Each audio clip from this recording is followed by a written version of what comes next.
Chưa bao giờ nào là tôi chó mất người tiền camera thích mở mất biết cái ban này một trận ấy chua cái con biết cái visa mà đúng không cái visa nó bạ trương lâu rồi được mạ lâu rồi hả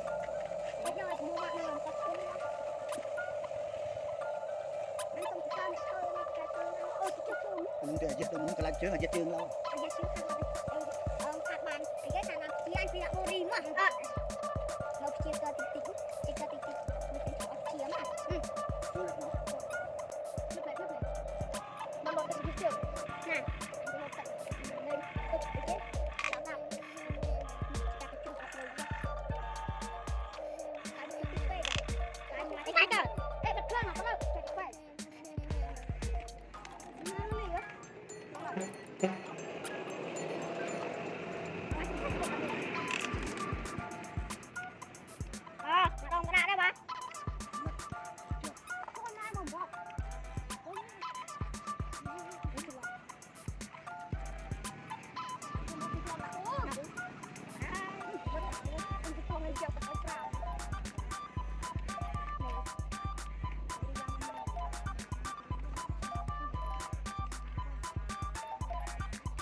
mở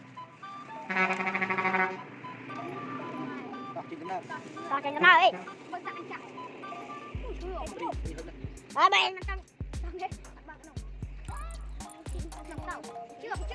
chúng ta nào ba ta nào mò họ là cái này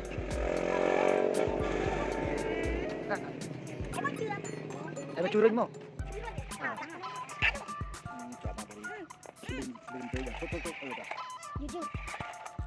không chỉ là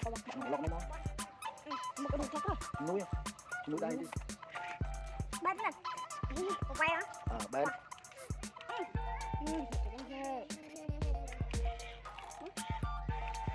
cho nó múc nó khổ cái này cho chuyện là nó múc một chương này